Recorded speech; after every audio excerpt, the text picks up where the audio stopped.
Après plusieurs années, enfin, nous avons eu notre drapeau canadien. Plusieurs personnes croiront qu'il vient d'Ottawa, de M. Pearson. Pour d'autres, j'ai été y chercher dans mes manches. D'où vient-il réellement? Voici. Made in Japan.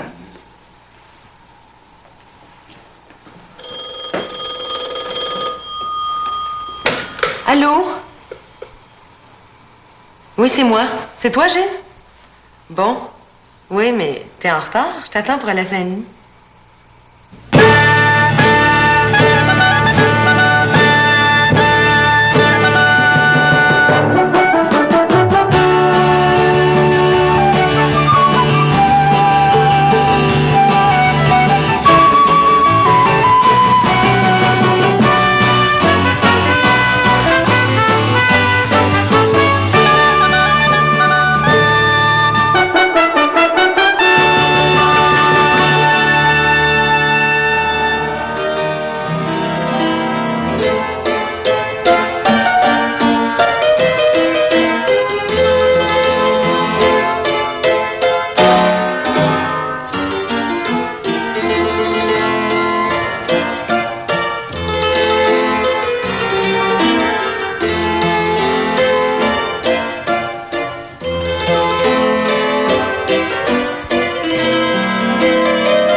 Saint-Denis, près des grands bois, un soir d'orage et de bataille, j'ai mis pour la première fois mon chapeau de paille et sans égard pour mon chapeau. Quand contre nos ennemis les canailles, nous nous battîmes sans repos en chapeau de paille.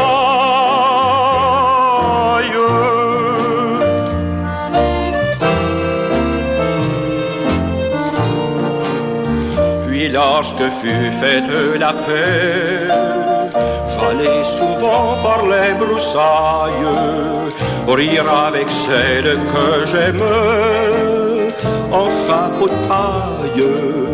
Et quand plus tard je l'épousai, alors qu'on faisait les semailles, sur les balustres je déposai mon chapeau de paille.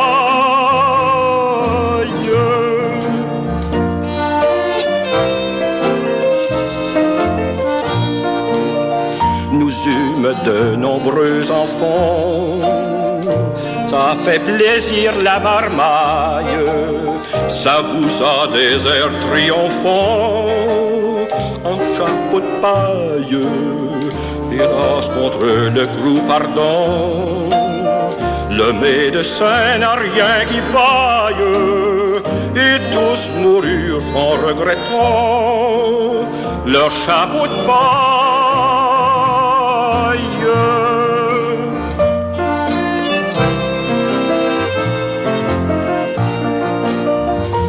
Ma vieille à son tour partie, sur cette terre faut que tout s'en aille.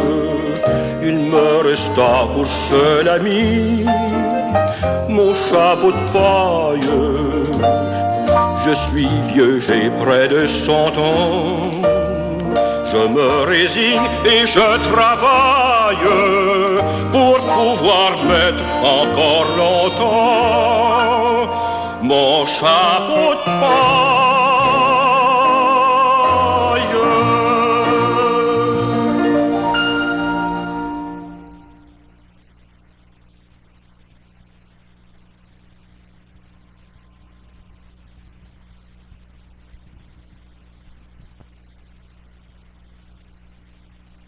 Concitoyens, il est passé le temps où nous pouvions croire que pétitions, discours, menaces, pressions politiques de toutes sortes pouvaient laisser quelque espoir dans la conduite des affaires de notre pays. C'est vexation sur vexation que nous sommes forcés d'endurer.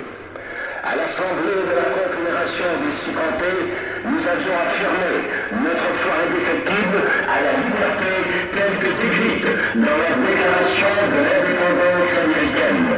Nous avions réclamé le droit de sauvegarder notre liberté, de redresser notre économie. Les fils de la liberté se sont faits les champions de notre volonté patriotique. Et aujourd'hui ils sont poursuivis, traqués par les mercenaires du gouverneur, alors qu'ils ont trouvé chez nous repos et refuge. Faudra-t-il manquer à la loi de l'hospitalité et livrer, pieds et poings liés, les flux patriotes parmi nos patriotes? Concitoyens, l'histoire ne sera pas sans nous. À l'agression, nous répondrons par l'agression. À la vexation, nous répondrons par la vexation. De notre action entreprise, dans un sentiment de liberté, de générosité, de dignité, qu'espérons-nous, sinon que partout dans ce pays opprimé par le colonisateur le plus obtus, des comtés se soulèvent, recourent aux armes et donnent à l'envahisseur une leçon définitive sur le droit de vie d'un peuple. Les Anglais veulent la guerre, nous leur ferons la guerre. L'heure est grave, les yeux sont tournés vers nous. Du succès de notre entreprise dépend l'avenir de cette terre qui a bu le sang de nos pères et qui boira peut-être le nôtre. Dieu est avec nous, ne l'oublions pas, même si ses représentants en autorité pactisent avec l'agresseur. Que tout soit calme. L'assurance que nous sommes dans le droit chemin devrait suffire à conserver nos esprits dans la sérénité. Mettons nos femmes et nos enfants à l'abri des balles anglaises. Pour notre chère patrie et pour la liberté, suis aux Anglais. Vive la République, vive la liberté!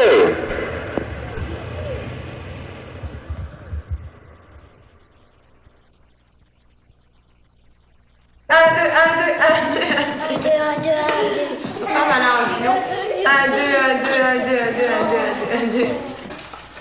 On dépose nos bâtons de fusil. Et on vient prendre nos chevaux. Et on va faire la parade à cheval, au galop. Au galop, ben non, maintenant, au trot.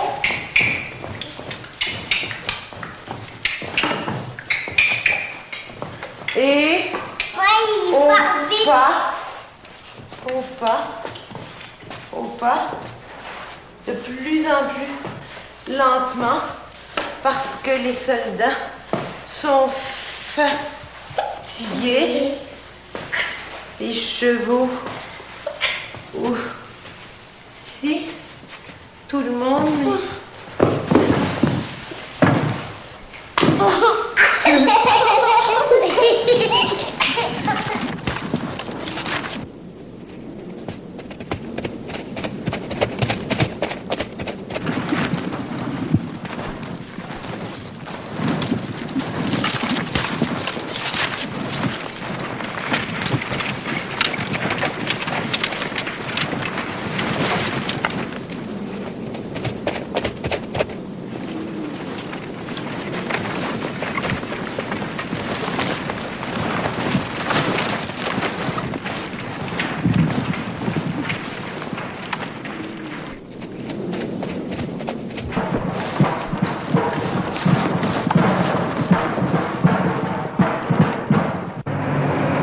J'ai l'impression que si tu uses, dès le début, tout ce que tu penses et tout ce que tu crois, ben à un moment donné, t'as plus de salive. Si t'es plus capable de les reformuler, ça te semble déjà de l'ancien, du vieilli.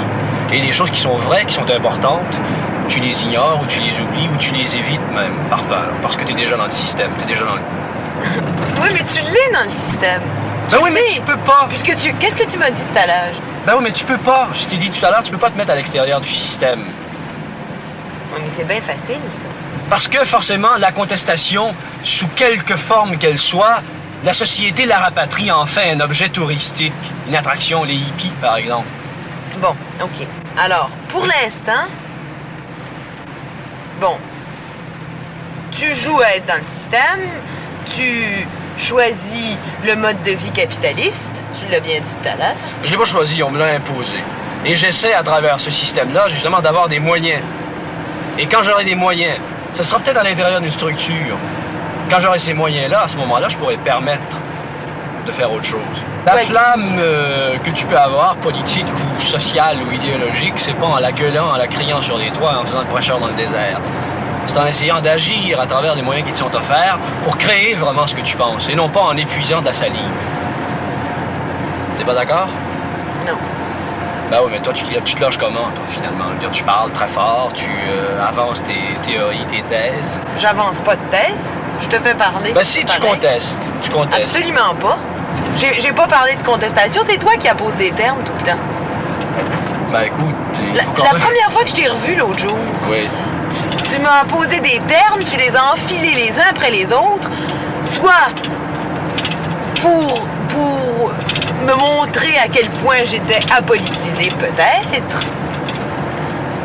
Ce qui est faux d'ailleurs, mais ce que tu étais en droit de penser parce que je suis une femme et puis parce que dans ton esprit, une femme se doit, et en plus que je suis comédienne, etc. Non, là tu fais les réponses pour moi, et j'accepte pas.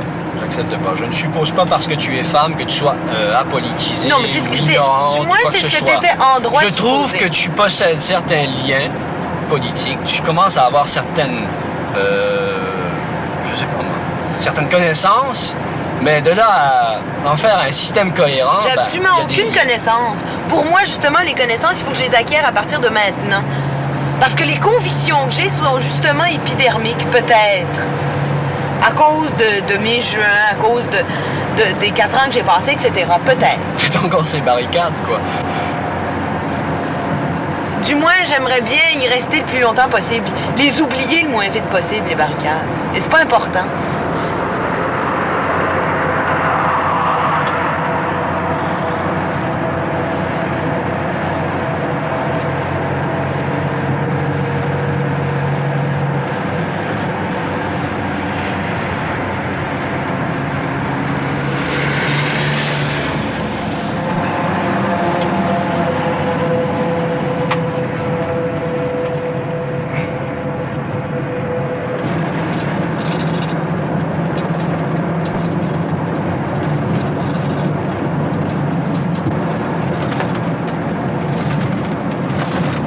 1837, ça te dit quelque chose? 1837. Oui. Ouais, ça me rappelle vaguement une histoire patriotique. J'ai l'impression que c'est un peu fossilisé depuis. Non. Oui. Comme à peu près tout. Je veux dire...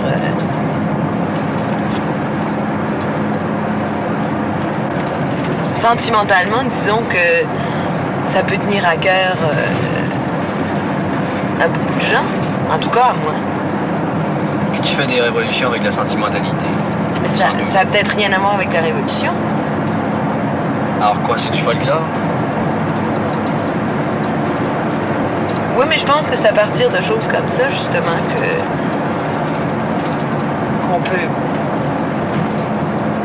qu'on peut se tenir en état de... Oui, c'est avec ça aussi qu'on monte un spectacle où on parle des Esquimaux, des Indiens et des Québécois. Il y a Ozable Chasm aussi qui était... Mais 37, c'est le folklore, Gilles. J'ai jamais pensé autrement. Ben oui, mais merde, il s'agit pas d'en faire un centre touristique, cette affaire-là. Personne n'a envie d'en faire un centre touristique. J'ai pas envie d'en faire un centre touristique. Je vais voir. Ça n'a rien à voir ni avec la Révolution, ni avec quoi que ce soit. Ça m'intéresse d'aller voir. C'est toi qui as parlé de 37. Oui, mais parce que Saint-Denis... Ben a oui, priori, pour moi, si tu fais un lien entre Saint-Denis et 37, ça veut dire que tu t'en vas là comme un touriste qui s'en va voir, je sais pas, une chapelle historique ou une cathédrale ou quelque chose comme ça. Sauf que là, ben, c'est des gars qu'on a... Disons, oui. Parce que disons que j'oublie... j'ai tendance à oublier trop. Pierre Ontario. Qu'il y a des gens qui se battent.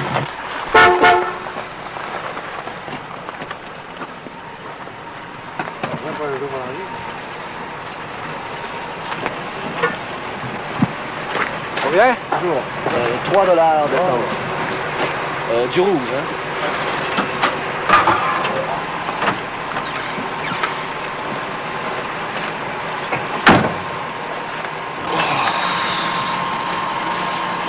Pas chaud.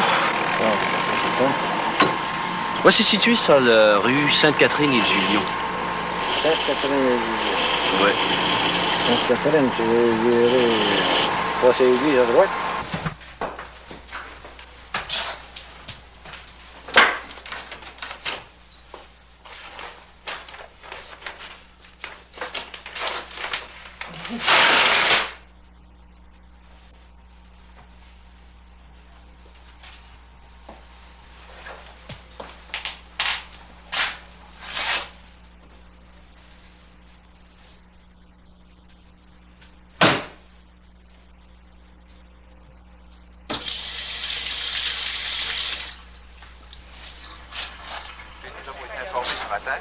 Que des choses graves étaient sur le point de se passer. C'est pourquoi CKBS est sur les lieux.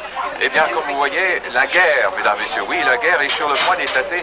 Pourquoi déjà la population semble vouloir se rassembler. Nous sommes tous nerveux, la température est vraiment exécrable ce matin, il fait froid et comme vous savez, beau temps, mauvais temps, CKBS est toujours là sur les lieux. Nous sommes placés devant la résidence du docteur Nelson et incidemment la guerre pourrait se produire, se déclarer d'un instant à l'autre. C'est pourquoi les gens commencent à venir de toutes parts et la température vraiment n'est pas de tout repos ce matin. Il fait froid, il neige, mais quand même les gens ont dû se déplacer. Nous voulons savoir, et chez le docteur Nelson, évidemment, il y a ses plus proches collaborateurs. Ils ont convoqué une assemblée monstre, c'est d'importance capitale. Nous sommes là pour le savoir et CKBS, évidemment, est sur les lieux.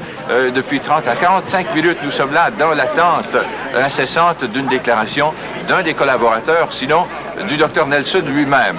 Et si vous me le permettez, je vais tâcher de m'approcher le plus possible pour connaître une décision du docteur Nelson lui-même. Eh bien, docteur Nelson, puisque nous connaissons maintenant l'événement grave qui vient de se produire, alors que le soldat anglais qui avait été fait prisonnier vient d'être tué sur la place publique face à l'église, est-ce que, connaissant vos déclarations à l'effet que rien de grave se produirait concernant ce soldat, est-ce que vous pouvez tout simplement nous dire si vous endossez la responsabilité de ce geste accompli par vos compatriotes? Je viens tout juste de l'apprendre. Je suppose que si les patriotes ont agi, c'est qu'ils ont été forcés de le faire. Le soldat Weir était venu à Saint-Denis en espion, d'ailleurs. Après, on voulait pas le dire. Et maintenant, Dr Nelson, que comptez-vous faire?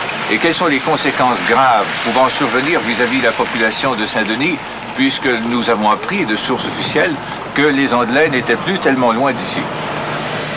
Pour répondre le plus simplement possible à votre question, disons pour le moins pertinente, eh bien, nous allons faire ce que tout homme d'honneur ferait. Nous allons nous défendre, mon cher monsieur. On ne se laissera quand même pas impressionner par leurs beaux habits. Ils n'attendront pas qu'ils soient rendus ici et qu'à la pointe des fusils, ils nous forcent à nous humilier. Ah, d'ailleurs, ce n'est pas facile. Je les ai vus vers 6 heures ce matin. Ils arrivaient à Saint-Ours. Ils sont nombreux. Ils ont au moins 2 canons. Ils ont dû marcher toute la nuit dans la neige depuis Sorel. On va leur donner l'occasion de se réchauffer. Dr Nelson, vous êtes vous-même anglais et vous êtes à la tête d'un groupe de compatriotes canadiens-français. D'abord, qui êtes-vous et quelles sont vos intentions? Ça prend un journaliste pour relever cela à un moment aussi grave. Évidemment, on vous a jamais dit que j'étais né à Montréal il y a 46 ans, que j'ai épousé une Canadienne-Française. Je pense que je me suis suffisamment mêlé de politique qu'on ne s'étonne pas de me voir comme député ou chef militaire à la tête de mes compatriotes. Quant à mes intentions, bien voici, on verra en temps et lieu. Dr Nelson, je vous remercie. Eh bien, mesdames, messieurs, nous vous avons parlé directement de Saint-Denis et demeurez à notre antenne nous pourrons vous donner d'heure en heure tous les détails concernant cette affaire. Ici Roger Duceppe, nous retournons maintenant à nos studios de Saint-Hyacinthe.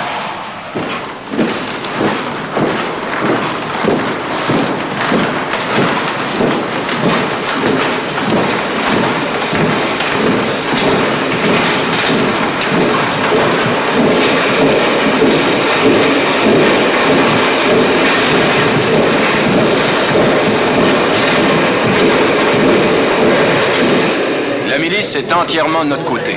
Les officiers qui ont refusé de servir la couronne sont prêts à vous commander. Apportez de chez vous tout ce que vous trouverez pour vous défendre.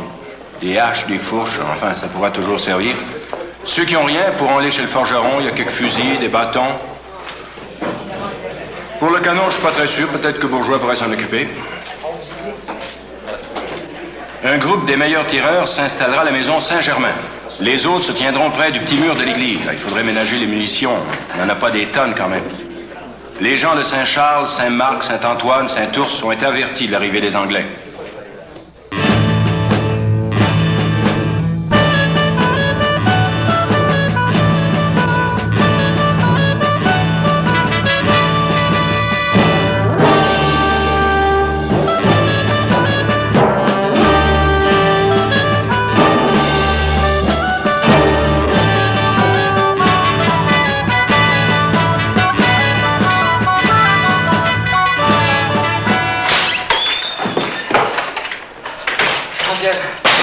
Les Anglais s'en viennent. Aux armes, patriotes. Aux armes.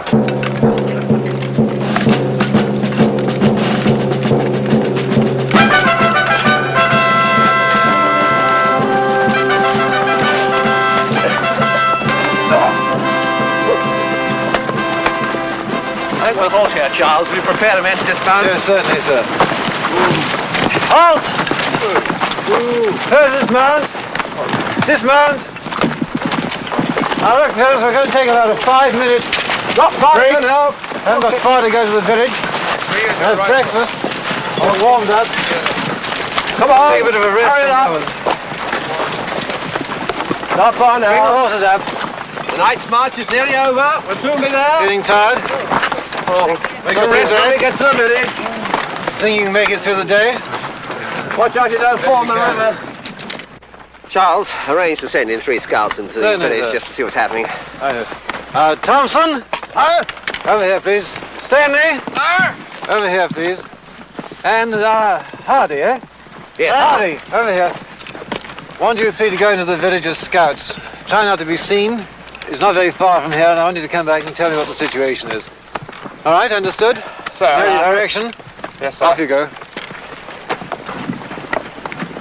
Hurry back. We want breakfast in the village. I'm getting damn hungry, aren't you? Oh, terrible. I was asked the day before yesterday by Governor General Colburn to go to St. Denis and bring back some irritating politicians who were called the Fils de la Liberté. It appears they've been causing trouble, so I took a contingent of approximately 300 men up to Sorel via steamboat yesterday morning. And when I got to Sorel, I decided that I wouldn't come down the Richelieu River because it's possible that the local inhabitants might warn the village as we were coming.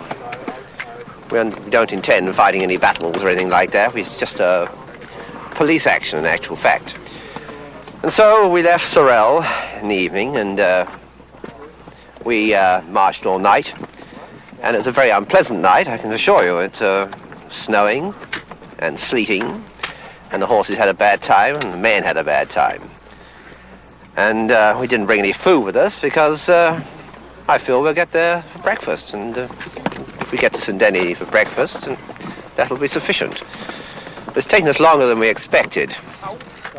But we'll be there in time for breakfast, I feel quite sure. Nous demandons d'être admis au sein de la garde paroissiale qui a pour but de servir Dieu et la patrie.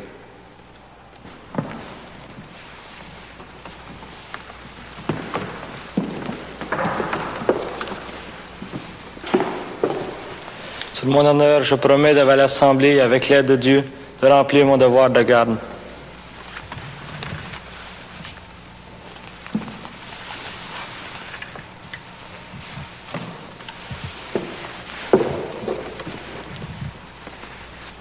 Au nom de l'Union diocésaine et au nom des gardes paroissiales du Canada, je vous accepte.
Don't you think so, Charles? I think we should have very ample breakfast in a few minutes there. It's not too far away. Oh, well, I could certainly do with a cup of tea right now. Would you like a drink? A drink? I think it's a marvelous idea. Well, I'll give you one right now. Did you arrange that party for the mess Christmas I think the invitation has to be made up, so I don't think the invitations have been sent out yet. There's the handball you're talking about. Cheers. Well, actually, it wasn't the handball so much I was worried about. It's the Christmas dance, and you know what the Governor-General likes, and especially with the cavalry around there, you have to have everything properly done. Thank you very much. I think you'll find it all in hand. When do you want to move on? I don't know, but you know, when they said in Montreal that they should give this land back to the Indians, I think they were right. I think the Indians have got too much sense to take it, don't you? I think you're absolutely right there.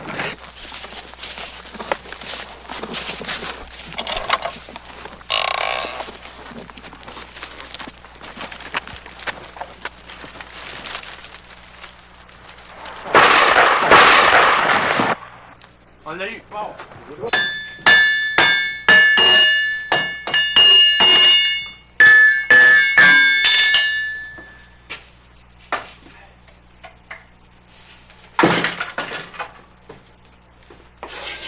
Bit upset.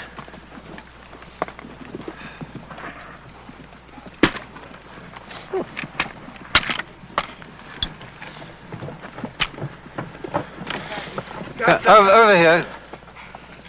Captain, around there. Over here. Quickly, then. What is it? Harvey has been shot. Shot? Yes, Where? near the village. What happened? Well, I don't know. Been shot by people. People of the village. Sir. Okay, Captain Markham, obviously the Blighters know we're here. From now onwards, we will fix bayonets and be prepared for any eventualities. We'll put scouts out in front, so we'll advance now a little closer to the village. Sir. Get ready to move off, men. Form up in the column, cavalry in advance. Come on, quickly.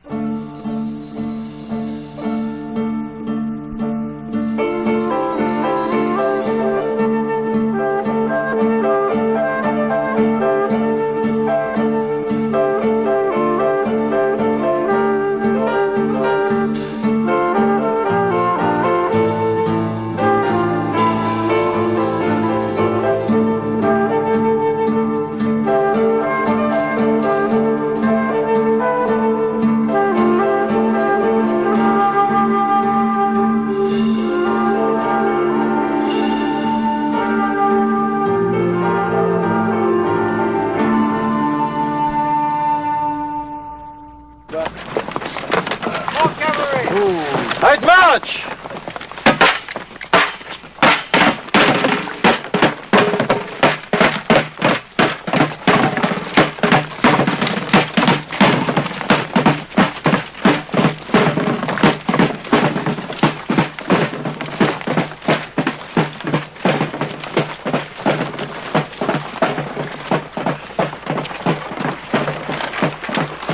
Votre nom de famille, c'est? Duquette. Ici, à la paroisse de Saint-Denis, nous avons pour les dames et les jeunes filles un mouvement qu'on appelle la FEAS. Ça me ferait pas mal de bien, mais j'ai pas beaucoup de temps parce que je suis pas mal occupée.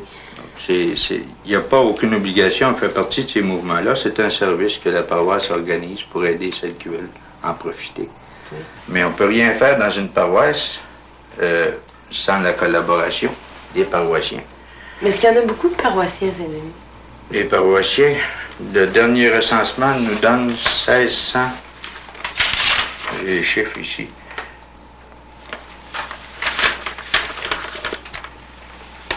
Total de la paroisse en 68, 1675. Puis il y a combien d'habitants à Saint-Denis? Est-ce que vous le savez à peu près? C'est ça. 1600 habitants, les paroissiens 1600 puis les habitants, paroissiens. monsieur. Ça ne veut pas dire que parce qu'on est habitant, on est paroissien. Je veux dire, il y a des gens qui habitent dans un village et qui pratiquent pas, je veux dire, qui ne sont pas à l'église. Est-ce que pour être... L'Église considère tous ceux qui habitent dans son territoire comme ses paroissiens. Ils s'en occupent différemment. Seulement qu'on est tous membres. La paroisse, en plus d'être une communauté de gens qui vivent ensemble, c'est l'ensemble c'est un territoire. Alors, le recensement, finalement, des citoyens est fait d'après le nombre de paroissiens. D'après le nombre d'habitants dans la paroisse. Et c'est l'Église qui Maintenant, s'en charge. quand on fait notre recensement, on s'informe pour savoir si les gens sont catholiques ou pas. S'ils sont catholiques, s'ils pratiquent ou pas. Est-ce qu'il y a énormément de gens qui pratiquent pas? Il y en a très peu. Très peu. Puis des gens qui ne sont pas catholiques, il y en a encore moins. Il y en a? Oui. Il y a 3 familles qui ne sont pas catholiques dans la paroisse. Des Canadiens français?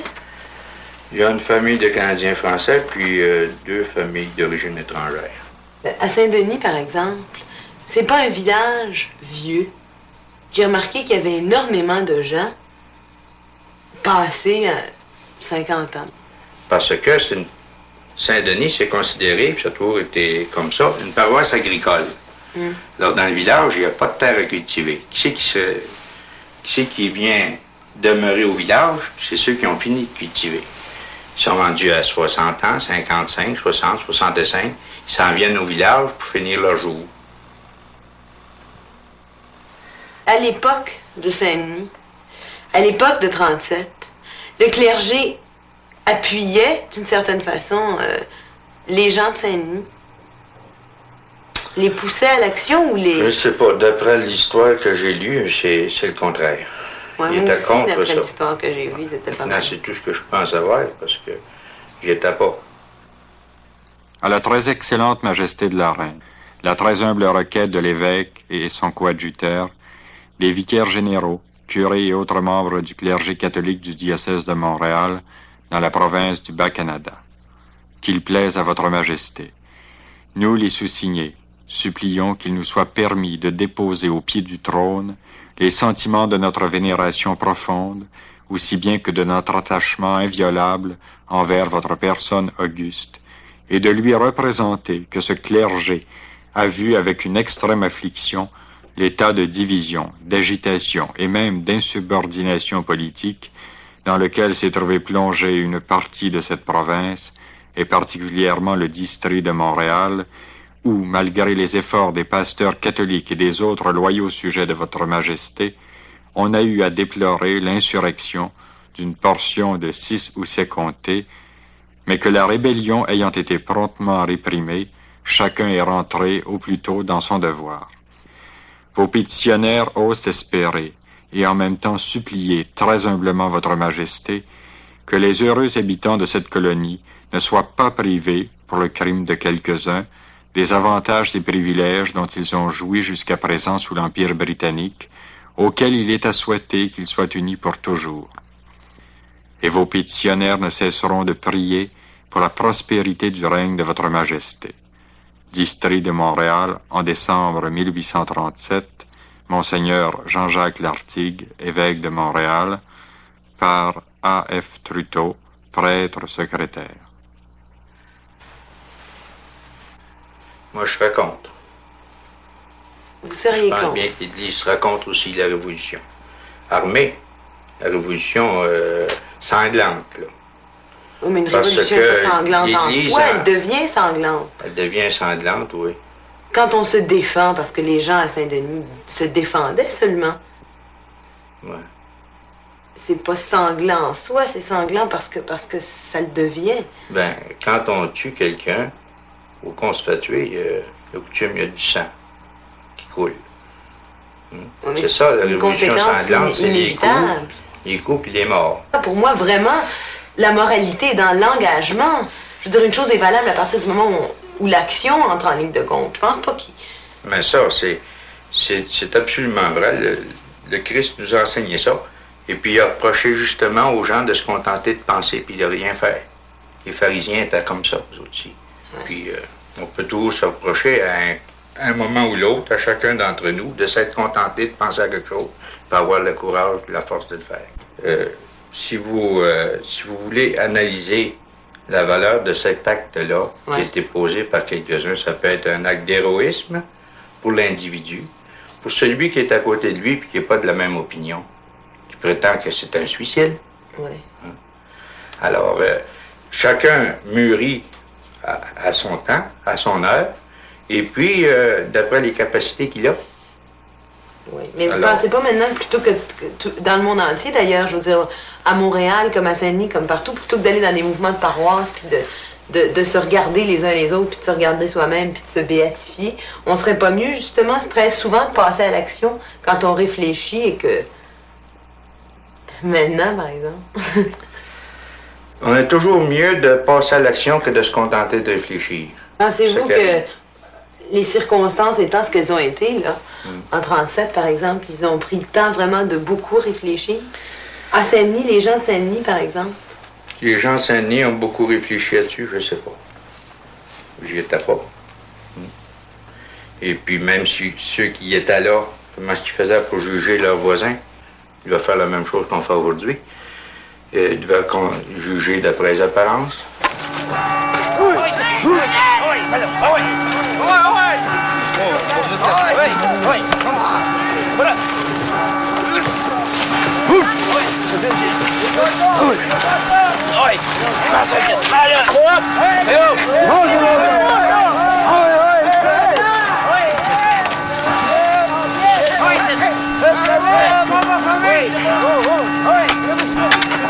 Les Anglais, ça veut dire qu'ils s'en viennent et puis la manière, ça marche là.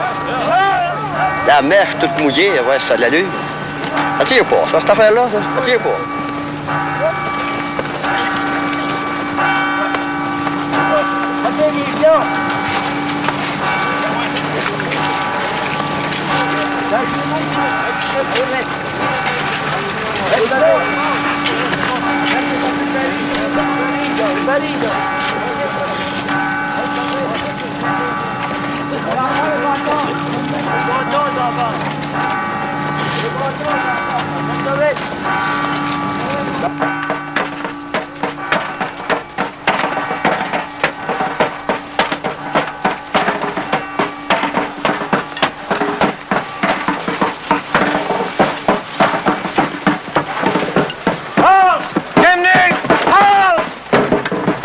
Sergeant Thompson, first sentries. Fall the men out for a 5-minute break, please. Cavalry!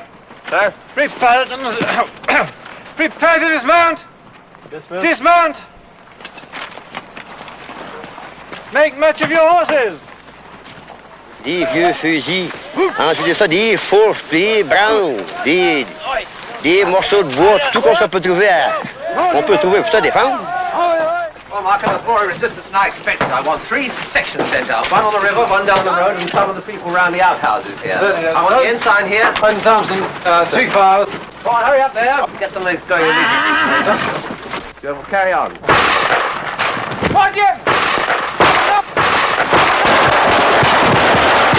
situation. Clean them out. Oh, yes, All right, let's carry on with Can we that. have that number 2 calendar in here, please? I must say I'm very surprised with the resistance that I've met here. When I left Montreal, I understood that this was just a police action to pick up a few rowdy politicians. But now we're being shot at from all directions, now from where I do not know most of the time, because the people I see going around from the village have pitchforks, broomsticks and broom handles, and yet there are bullets flying in every direction. So I feel that if I can get this house taken out and capture the people there, then this would most probably be the first step into entering into the town. It's about time too, because we all need food, and I'm hungry, as everybody else is, and I did make a point of getting here for breakfast. Captain Markham? You can take care of this, yes, sir. How's that cannon going? Very well. It's Good. laid and ready to fire, sir. Good, we'll carry on then. Thank you. Number 2 cannon.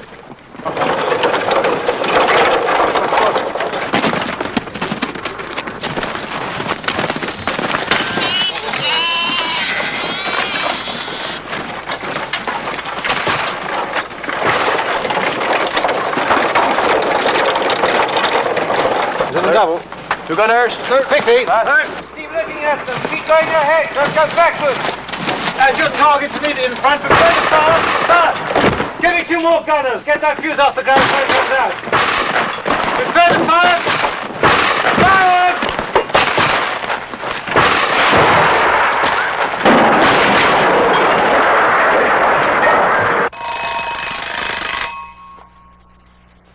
Des éclats de pierre crèvent le toit. À côté du chambranle, Honoré Boutillet, Joseph Dudevoir, Eusèbe Faneuf et Charles Saint-Germain sont étendus, livides, figés dans la mort. Des blessés gisent tout autour. Joseph Gravel et Louis Lacasse, ce dernier se trouvant près de l'infortuné Saint-Germain, reçoivent des éclats de pierre à l'épaule. Jean-Baptiste Patnaud a la jambe cassée et Jean-Baptiste Dupré de Saint-Ours est atteint au genou. C'est le baptême de sang de la Révolution. Un bouillant sur la couverture, un bouillant de canon. Tout le monde est en haut, ils ont tous descendu en bas. Il y en a 3 de morts, il y a plusieurs blessés. One on the river, one on the road, and the other one's through the outbuilding. Will you arrange it right away, please? All right, 4 in 3 ranks. 3 ranks. Inside! Inside! Now look. Me here! You go along the river bank. Center file go along the road. Left-hand file through the outbuildings. At the double. Advance. Keep a good lookout all the way along those houses.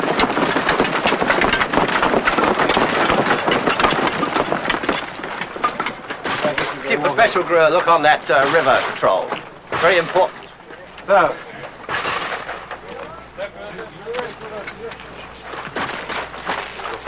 My God, we've got a hit. We've blown the top off it, sir. Good show! The stronghold is gone.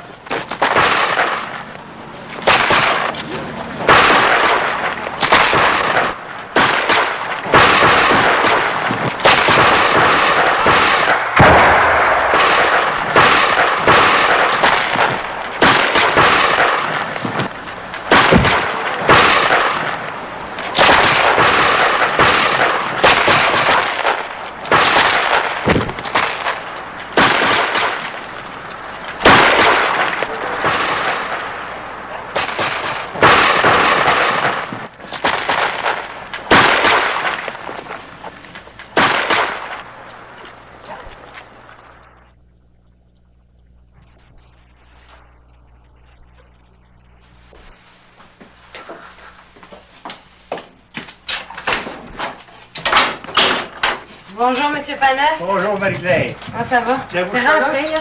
Rentrez, je vais rapporter mon chat? Ben oui, ça, je vais écraser par les machines. N'est pas ça, votre chat? Mais peut-être qu'il m'aime pas, il se sauve tout le temps. Il vous aime pas? Mais... Ben oui, pas lui fait mal, toujours. Non, je suis fine avec Ben, il est pas dompté, ce chat-là? Ben non, mais je vais le dompter. Êtes-vous Ouais, occupé? Pas beaucoup. En ce moment, voulez-vous prendre un café avec moi? Très bien. Est-ce qu'il est chaud?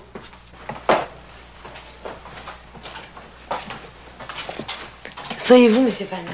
Attendez. Vous êtes bien fait d'être venu me voir comme ça. C'est pas à déjeter. C'est pas à déjeter, certain. Hein? C'est chaud, votre café?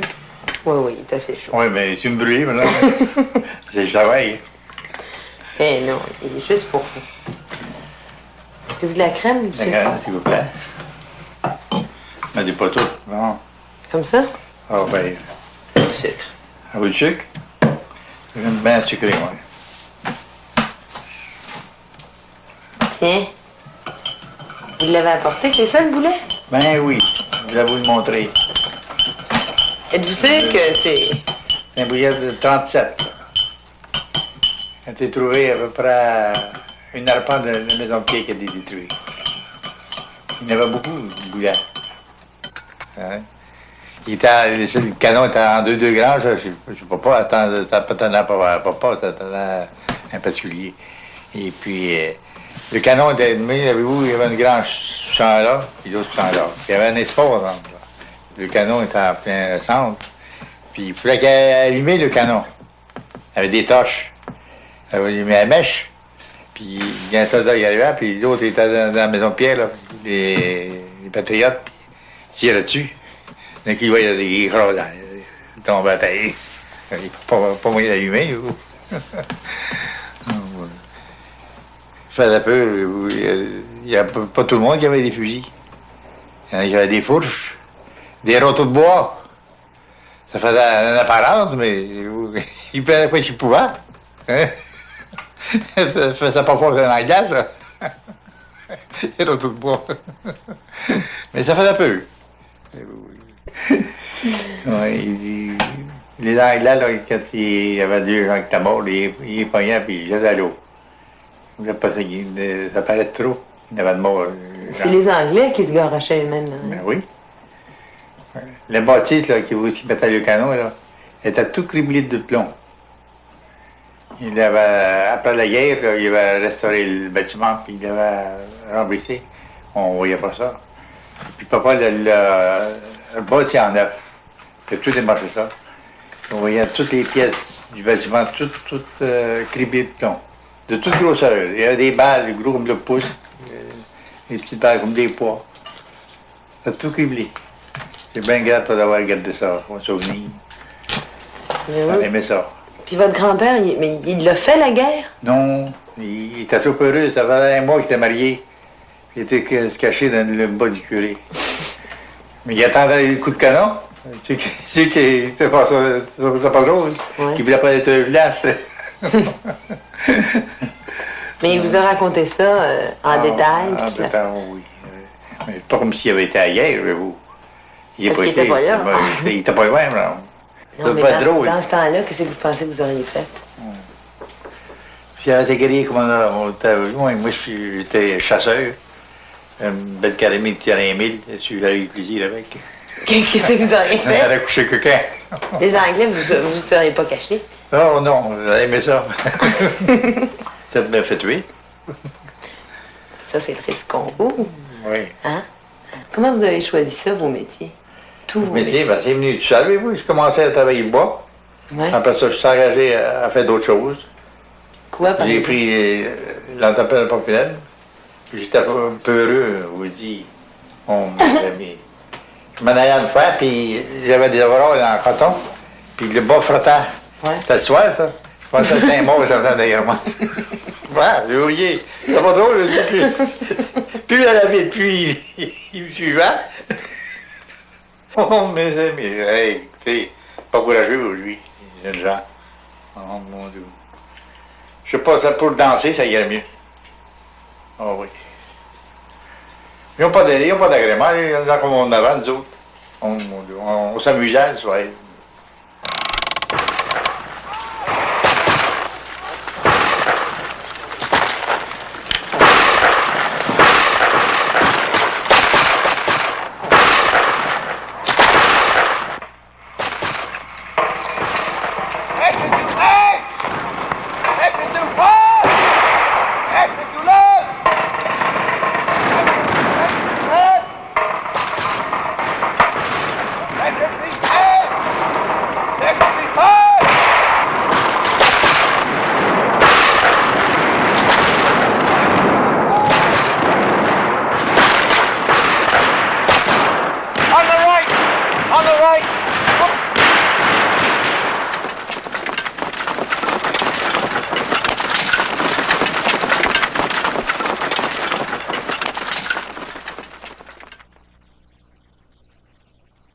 Ça nous prend du renfort un peu. Les Anglais, là, ils nous ont donné de la misère là, avec tout ça. On your front, you villagers, you can't hold back forever. Keep the attack, Chris. Keep looking at them.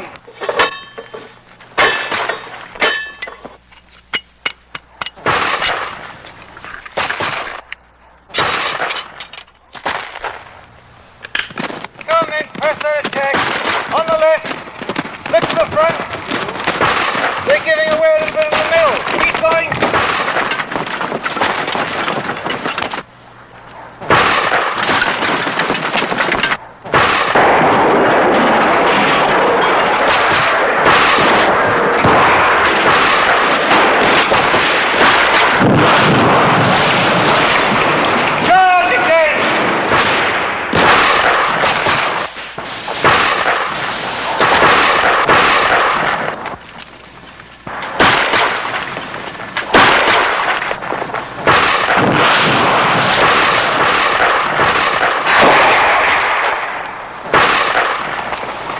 Come on, they can't hold you back forever. Keep going. Keep going, press that attack. They're getting in the middle a little. They're getting in the middle, keep going. Come on, move fellas on the left. Going to the left. They're getting on the left a little. They can't hold you forever. Hey.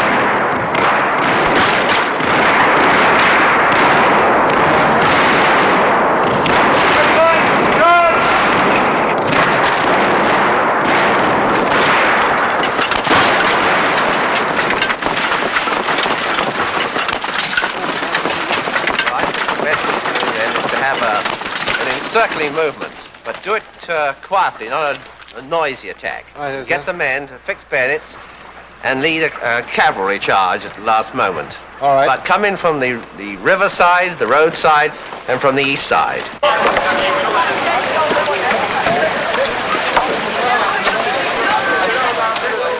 Vers 1h de l'après-midi, Markham, à cheval, prend la tête de sa compagnie légère et d'un détachement de cavalerie. Une triple ligne se démasque à la droite de la forteresse patriote. Et subitement, des rangées de baïonnettes s'abaissent en miroitant. Markham traverse au galop le front anglais en criant « Forward ».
Well, this is a sorry state of affairs.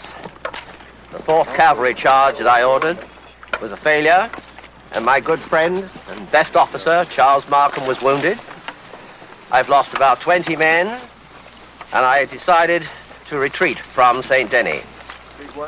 We are now, thank you, now in a farm area. We've just found a sack of potatoes, and this is the first food that my troops have had for nearly a day and a half. Well, men, I'm very sorry we lost that battle, but let us not forget, we will be back.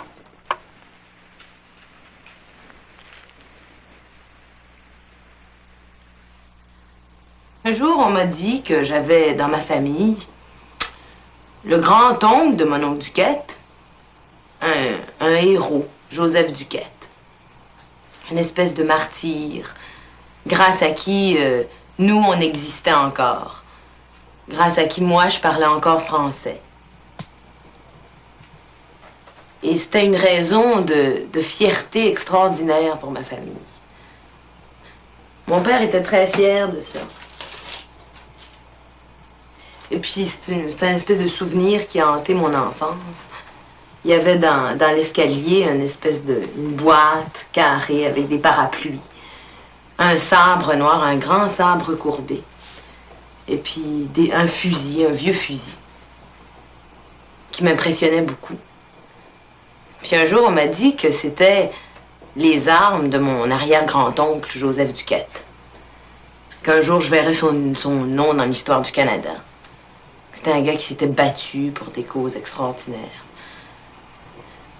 Et ça a toujours été à peu près comme ça. Un peu sentimental. On me ramenait ça vraiment au niveau de l'anecdote. C'était vraiment le coup du héros. Et finalement, maintenant, moi, je me demande si Duquette, par exemple, ce qu'il a été vraiment, je sais que c'était un jeune homme qui avait 20 ans comme moi, qu'il avait une mère, 2 sœurs dont il avait la responsabilité, parce qu'on nous racontait ça, c'était très sentimental. C'était très beau aussi. C'était un homme très religieux. Et alors, je me demande si moi, maintenant, Duquette, c'est pas la partie de moi-même que j'aurais voulu conserver, par exemple. C'était pas un intellectuel, c'est un petit clerc de notaire, tout simplement. Qui a cru jusqu'au bout, puis qui a payé.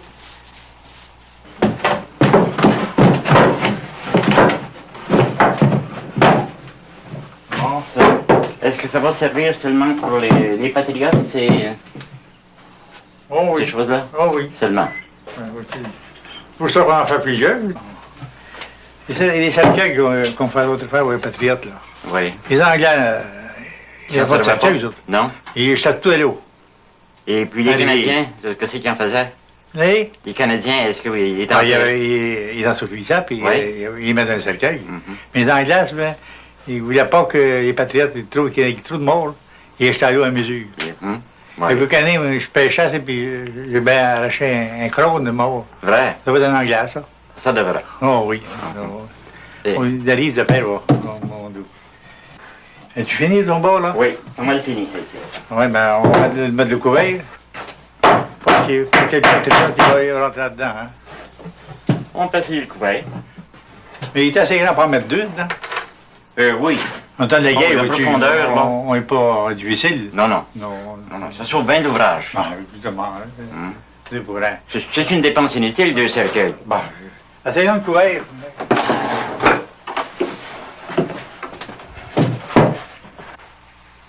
À son Excellence Sir John Colborne, gouverneur général. Qu'il plaise à votre Excellence, la vieille mère d'un fils malheureux, que son âge tendre a entraîné au bord de l'abîme, se jette aux pieds de votre Excellence, la douleur dans le cœur, les sanglots dans la voix, pour demander à votre Excellence le pardon de son fils. Demain, l'ordre fatal en vertu duquel le fil de ses jours sera tranché doit être exécuté. Faut-il qu'il meure au matin de la vie, lui, le seul soutien de sa vieille mère dans les derniers jours de son existence, lui, le seul protecteur de ses 3 jeunes sœurs, lui, ce modèle parfait de piété filiale et d'amour fraternel, lui, si chéri de tous ses amis. Faut-il que sa jeune tête tombe en sacrifice sur l'échafaud ensanglanté? Faut-il que votre requérante et les enfants qui lui restent, peut-être hélas pour son malheur, soient réduits à mendier leur pain de chaque jour? Vous ne pouvez dédaigner la prière d'une mère malheureuse. Et si vous ne me rendez pas mon fils, vous commuerez au moins sa sentence et lui donnerez au moins le temps de se repentir. Vous vous souviendrez qu'il n'a pas répandu une seule goutte du sang de ses semblables. Vous n'oublierez pas ce qu'il a déjà souffert. Vous n'oublierez pas non plus ce que votre requérante a souffert pour lui lorsqu'elle fut chassée de sa demeure par le feu qui avait allumé la main de l'incendiaire. La clémence, qui est la vertu des rois, devrait être une de vos plus nobles jouissances. Pardonnez donc à mon fils, et tous ses compatriotes se joindront à moi pour bénir votre mémoire. Quand Duquette posa le pied sur les premières marches, ses forces le trahirent, et il se mit à frémir et à claquer des dents. Les aides du bourreau durent le soutenir pendant qu'on lui passait la corde au cou. Puis ce fut un spectacle horrible. Lorsque la trappe tomba, la corde mal ajustée glissa et le corps du supplicié se mit à balancer, heurtant avec violence la charpente renforcée de fer. Il était meurtri par tout le corps et saignait avec abondance. Il n'avait pas perdu connaissance et la foule pouvait entendre ses râles. Elle se mit à crier « Grâce, grâce ». Humphrey, un moment interdit, prit une seconde corde, l'ajusta avec précision cette fois, puis coupa la première. Le corps tomba 3 pieds plus bas, et l'on entendit tout autour le bruit des vertèbres qui se disloquaient. Et votre requérante ne cessera d'implorer le ciel pour la conservation et la gloire de votre Excellence et le bonheur de votre famille. Veuve Duquette, Montréal, fin décembre 1838. Est-ce que les chefs qui, en 37-38, ont pris la décision d'une intervention à main armée, est-ce que les chefs avaient, je parle des chefs pour le moment, avaient des certitudes raisonnables que leur intervention armée était de nature à changer les choses, à faire peur aux Anglais et à leur faire obtenir ce qu'ils demandaient? C'est la première question. Du côté des chefs, je me montrerai assez sévère. Et j'ai l'impression, et encore une fois, je ne suis pas un spécialiste de l'époque, mais j'ai tout de même un peu lu sur l'époque, j'ai l'impression que les chefs ont voulu, comme on fait une partie de poker, ils ont voulu aller le plus loin possible. Et à un certain moment, ils ont dit non, arrêtons, hein, pas d'intervention armée. Hein, c'est l'attitude, en bonne partie, de Papineau. Eh bien, là, moi, je me montrerai assez sévère à leur égard. Quant aux simples soldats, ça a été une griserie. Mais je trouve terrible que des jeunes gens qui, encore une fois, auraient pu servir autrement, se soient fait tuer bêtement. Ils ne pouvaient pas, écoutez, ils pouvaient tout au plus avoir une victoire temporaire, mais mon Dieu, les troupes étaient là, armées, eux n'avaient pas d'armes, à moins d'avoir été sûrs de l'intervention des États-Unis, ils ne pouvaient pas la gagner, cette guerre-là. Évidemment, les poètes vont vous dire c'est bien plus beau parce que c'est inutile, mais je pense qu'en politique, c'est plus beau parce que c'est inutile, c'est un jugement qui n'est pas beaucoup profitable. Mais ça ne veut pas dire que je n'ai pas d'admiration pour les gens de 37-38. Au contraire, il y a eu des gens remarquables, en particulier de Lorimier, mais je pense bien, moi, que si j'avais été de 37-38, en 37-38, j'aurais eu l'attitude des gens de Québec. Je ne suis pas un héros, je tiens à vous dire. Je ne me serais pas fait tuer pour ça. Je me ferais difficilement tuer pour mon pays. Je me ferais tuer pour mes frères. Je me ferais tuer pour mes parents. Je sauverais un de mes enfants ou quelque chose comme ça. Je me ferais peut-être tuer pour des idées religieuses, mais pour une souveraineté de pays, je ne me ferais pas tuer. C'est triste, les manuels nous ont appris l'histoire, hein, que mourir, et nous ont appris que mourir pour son pays était un illustre sort. Le Canadien français est révolutionnaire pour autant qu'il est brimé.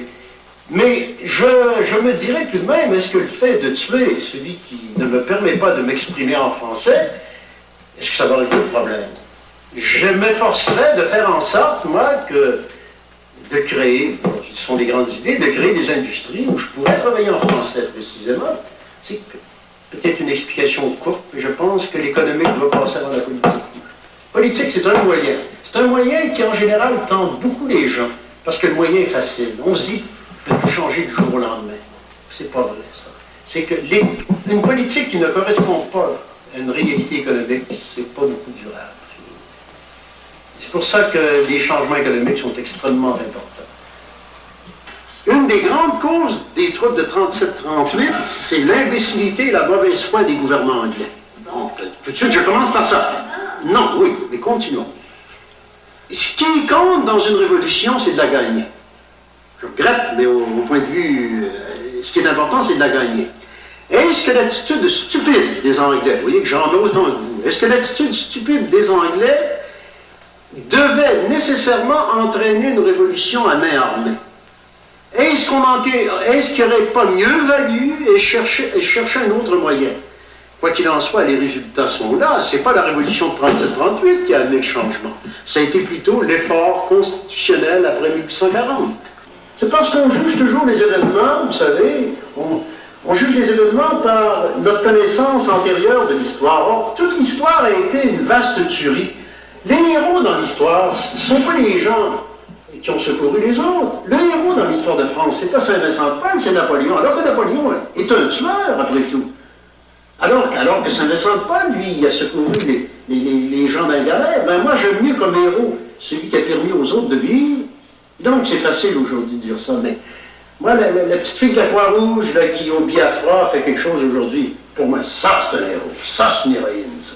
C'est que finalement, tu réussis pas à me dire exactement ce qui précisément te semble juste dans ce qu'il dit. Il y a de la remarque que ce qui me semble juste dans ce qu'il a dit, c'est deux choses. Une révolution se perd. C'est d'abord qu'une révolution, c'est faite pour être gagnée, mais qu'une révolution, ça peut se gagner passivement, par une réaction passive, et non pas en essayant de partir avec des flingues. Ouais, et d'autre part, de faire des idoles avec les patriotes de 37. C'est bien beau, mais c'est fini, c'est plus d'aujourd'hui, c'est dépassé. Et je sais pas comment tu peux en sortir avec une solution semblable, c'est-à-dire en essayant de flinguer le voisin. Voilà, c'est là-dessus qu'il a raison et c'est là-dessus que je trouve qu'il est... Mais ça n'a rien à voir quand tu sors pas avec l'intention de flinguer qui que ce soit. Je veux dire... Non, d'accord, fatalement, ça arrive, c'est accidentel, qu'il y en a qui sont éliminés. C'est ça que tu veux dire? C'est à ça que tu vas en venir? Oui. Que tu tues, par exemple, 5 millions de personnes, c'est accidentel. C'est le risque à courir.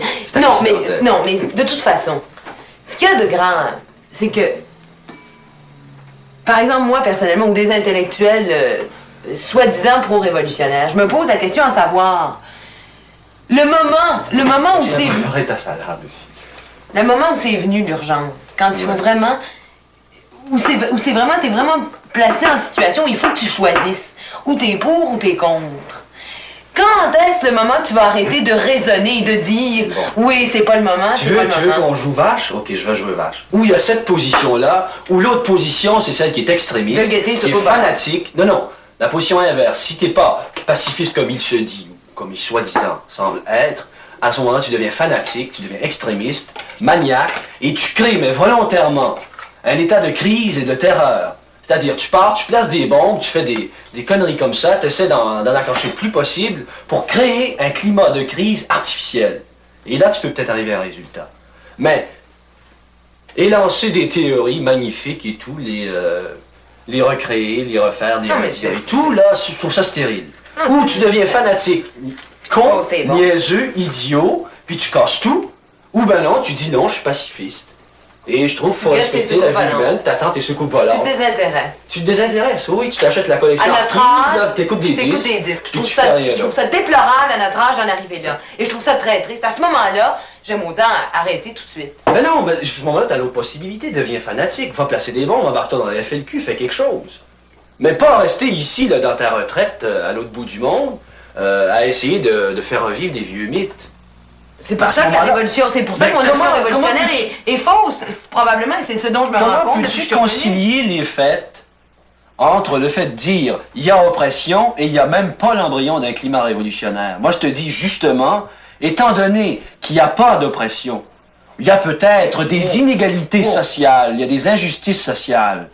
Mais merde, tu vois pas les gens aller faire de la queue devant une boulangerie, d'être 500 ou 1000 devant une boulangerie. Mais c'est ça de l'oppression. Mais non, mais je suis d'accord avec toi. L'oppression est strictement d'ordre économique. Si je veux dire, si on est... Moi, la seule chose qui me touche, par exemple, dans une chose comme l'indépendance du Québec, serait la possibilité d'une lutte anti-impérialiste et anti-américanisante, ce qui est finalement pas possible. Et je m'en rends compte depuis que je suis revenue, dans la mesure où finalement, les partis qui existent en ce moment, qui sont des partis qui sont parlementarisés ou qui le seront, sont des partis qui de toute façon comptent sur les États-Unis pour réaliser l'indépendance. Exact, parce que ce sont des partis petits bourgeois. Bon, alors sur quoi vas-tu revendiquer, si ça n'est pas une lutte nationaliste?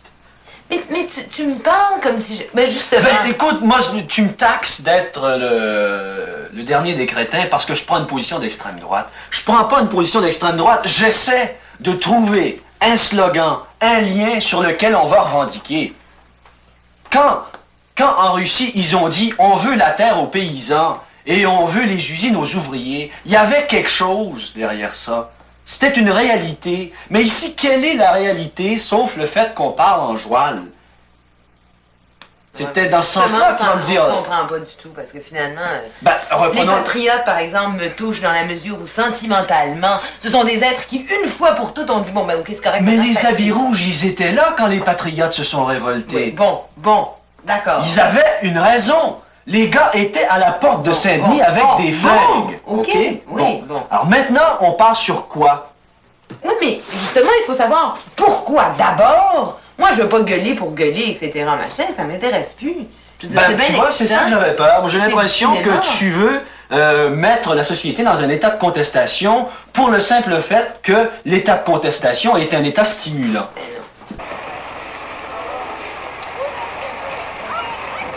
Les pancartes, ceux qui veulent porter les pancartes, rapportez-vous au camion après.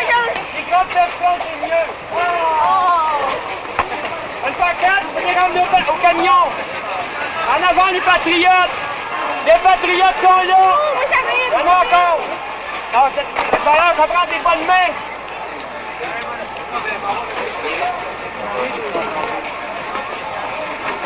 Non, les Anglais. Ceux qui veulent porter les pancartes, comme d'habitude, on se souvient. Allez, si les analyses, là, on fait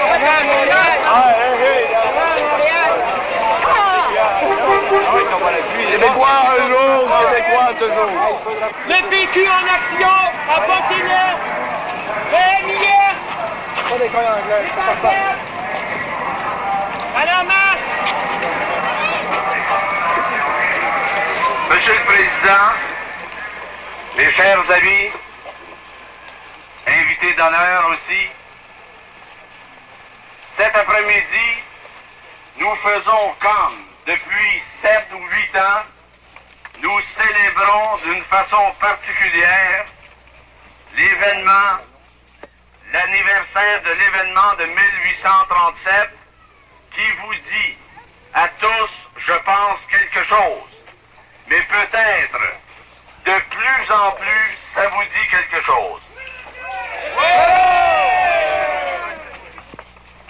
Naturellement, des circonstances me dictent un parallèle assez saisissant entre la température actuelle et le régime politique que l'on fait aux Québécois, c'est-à-dire que les deux... C'est-à-dire que les deux, la température et le régime politique que l'on nous fait subir, sont tous les deux dégoûtants. Le 23 novembre, vers 9 h du matin, arrivaient 500 soldats réguliers des bataillons anglais commandés par le colonel Gore, le vieux décoré de Waterloo. Ce colonel Gore, qui était à la tête d'un régiment qui avait défait Napoléon Ier à Waterloo, eh bien, il est venu essuyer son Waterloo à Saint-Denis-sur-Richelieu le 23. 6 patriotes sont tombés ici le 23 novembre 1837. Mais ils étaient 300 contre 500 soldats réguliers. 300 armés à la hâte de fourches, de bâtons et de vieux fusils. On avait fondu des vieux bouts de chaîne, des vieilles charrues et toutes sortes de pièces métalliques pour en faire des balles. Ce n'est pas du roman, c'est de l'histoire. l'histoire qui s'est écrite ici à Saint-Denis le 23 novembre 1837. Le vieux Colborne, le brûlot comme on l'a surnommé, a incendié Saint-Charles. Et on a incendié plus tard tout le régime politique qui a dégénéré, comme vous le savez, quelques années après dans l'Union des deux Canada, régime qui n'a pas fonctionné. Et après ça, on a essayé la Confédération, la vieille Confédération, qui se meurt elle-même, la vieille Confédération. Et je terminerai en rappelant ce que mes concitoyens ici de Saint-Denis doivent se souvenir. Ils doivent se souvenir certainement des exploits de nos braves ancêtres, répondant héroïquement à l'appel du tocsin le 23 novembre 1837. Et je vous remercie. Le 25 novembre 1837, nous, sous-signés vicaires de cette paroisse, avons inhumé dans le cimetière de cette église le corps de Eusèbe, fils légitime de feu François Faneuf et de Marguerite Bousquet, mort avant-hier dans cette paroisse dans un combat, âgé de 21 ans. Présent à l'inhumation, Édouard Lupien et Louis du Devoir qui n'a su signer. 25 novembre 1837, nous, sous-signés vicaires de cette paroisse, avons inhumé dans le cimetière de cette église le corps de Antoine Amiel, dit Lusignan, cultivateur, époux de Marie Petit, dit Beauchemin, mort avant-hier en cette paroisse dans un combat, âgé de 60 ans. Présent, Édouard Lupien et Louis du Devoir qui n'a su signer. Maintenant, les corps vont être enterrés dans la partie non bénite du cimetière, étant donné les défunts sont sous le coup d'une excommunication.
une autre chose que je reproche à la société, et surtout ici, parce que c'est un problème universel, mais ici, on dirait que je le sens depuis quelque temps terriblement. On peut effectivement tout dire.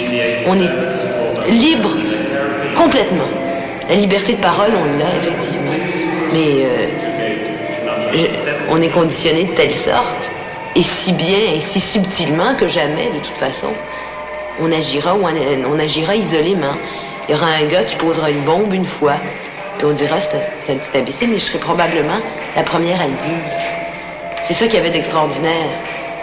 Il y a 3 mois, c'est que pendant peut-être 2 semaines, alors que jamais j'avais cru la chose possible, Alors que je trouvais la Révolution remarquable, comme j'ai trouvé Napoléon extraordinaire. Mais pour moi, c'était une chose en dehors de moi. J'ai réalisé que finalement, c'était peut-être une fonction que la jeunesse remplira ou remplira pas. Mais pendant 2 semaines et pendant peut-être 48 heures, c'est devenu ma fonction à moi.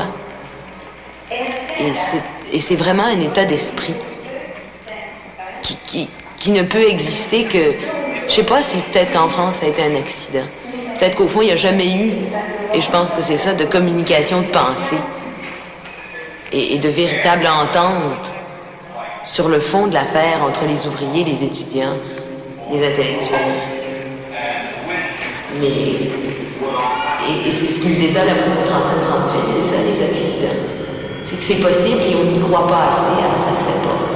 Et je crois pas que ce soit parce que la misère est pas assez évidente, n'est pas rendue assez loin, parce que je crois qu'on est plus misérable maintenant que toutes les sociétés qui ont réussi à un moment donné à changer. Les patriotes avaient peut-être une raison. Les chefs, en tout cas. Et l'eau Bermude faisait plus chaud. Mon oncle Duquette est resté puis s'est fait massacrer. Et moi, de toute façon, que je reste, que je parte, ça change rien. Pas en rêvant non plus, en cherchant dans ma tête des vieux souvenirs, des révolutions possibles, finies. Rien. Je suis ben en panne. Je sais vraiment pas où aller.